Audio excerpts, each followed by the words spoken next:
নমস্কার বন্ধুরা, all India jobs today চ্যানেলে আপনাদের সবাইকে স্বাগত। তো আপনাদের জন্য চলে এসেছে মাতৃশক্তি ভরসা কার্ড, যেখানে আবেদন করলে ৩,০০০ টাকার আর্থিক সহায়তা প্রতি মাসে প্রত্যেক মহিলাকে দেওয়া হবে।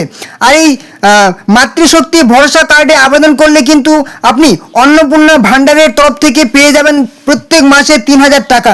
তো এটাই কিন্তু বিজেপি সরকারের তরফ থেকে যে আনা হয়েছে সেই অন্নপূর্ণা ভাণ্ডার প্রকল্প।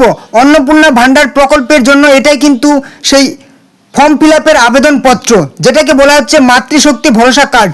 তো এখানে আপনাকে এই অংশটাই কিন্তু আপনাকে ফর্মটি ফিল আপ করতে হবে, ঠিক আছে। ফিল আপ করার পর আপনাকে কিন্তু অনেক কিছু ডকুমেন্টস সাথে নিয়ে জমা করতে হবে।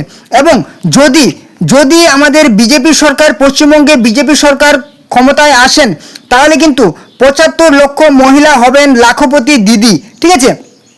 এবং সাথে সরকারি চাকরিতে মহিলাদের জন্য ৩৩% সংরক্ষণ নিশ্চিত। মানে মহিলারা কিন্তু অনেকটা এবারে কিন্তু রিল্যাক্সেশন বা ছাড় পাবেন।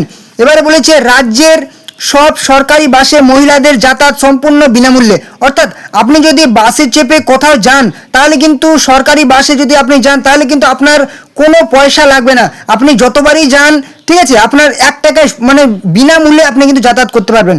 এবার হচ্ছে গর্ভবতী মহিলারা ২১,০০০ টাকা সহ ৬টি পুষ্টি সরঞ্জামের কিট পাবেন। অর্থাৎ প্রেগনেন্ট মহিলারা কিন্তু ২১,০০০ টাকা পাবেন, ঠিক আছে। যখন সেই প্রেগনেন্ট থাকবেন সেই অবস্থায় কিন্তু ২১,০০০ টাকা পাবেন, সাথে কিন্তু ৬টি পুষ্টি সরঞ্জামের কিট পাবেন, ঠিক আছে। এবং বিধবা মহিলাদের আর্থিক অনুদান দ্বিগুণ করা হবে। অর্থাৎ যিনারা, যে সমস্ত মায়েরা, ঠিক আছে, বিধবা ভাতা পেতেন, তাদের কিন্তু সেই যত টাকা ওনারা পেতেন সেই ১,০০০ কিংবা ১৫০০, সেটা কিন্তু দ্বিগুণ করা হবে, ঠিক আছে। অর্থাৎ যদি ১৫০০ পেতেন তাহলে কিন্তু ৩,০০০ করা হবে, আর যদি ১,০০০ পেতেন তাহলে কিন্তু সেটা ২,০০০ করা হবে। তো চলুন এবারে দেখে নেব আপনি এই ফর্মটা কিভাবে ফিল আপ করবেন। অবশ্যই প্রথমে বলেছে ফর্মের সংখ্যা, ঠিক আছে।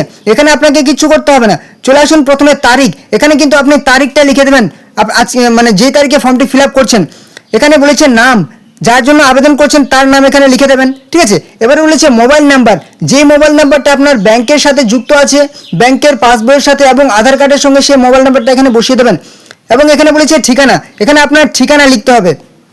অবশ্যই এখানে প্রথম ভিলেজ, গ্রামের নাম লিখবেন, পোস্ট অফিসের নাম লিখবেন, ঠিক আছে, পুলিশ স্টেশনের নাম লিখবেন, থানা, ডিস্ট্রিক্ট, জেলার নাম লিখবেন, তারপর পিন নাম্বার কিন্তু দিয়ে দেবেন, ঠিক আছে। এটা ফিল আপ করা হয়ে গেল।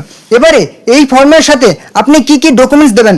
অবশ্যই আপনাকে সবার প্রথম ব্যাংকের পাসবইয়ের জেরক্স দিতে হবে। মানে যেই ব্যাংকে আপনার কিন্তু টাকাটি ঢুকবে, ঠিক আছে। অবশ্যই যে ব্যাংকে আপনার ডিবিটি সম্পন্ন আছে, ঠিক আছে। আপনি যদি এর আগে যুবসাথী কিংবা কৃষক বন্ধু কিংবা লক্ষ্মীর ভাণ্ডারের জন্য আবেদন করেন, আপনার জানা আছে যে আপনার কোন ব্যাংকে কিন্তু সেই ডিবিটি সম্পন্ন আছে, সেই ব্যাংকের পাসবইয়ের কিন্তু জেরক্স দেবেন।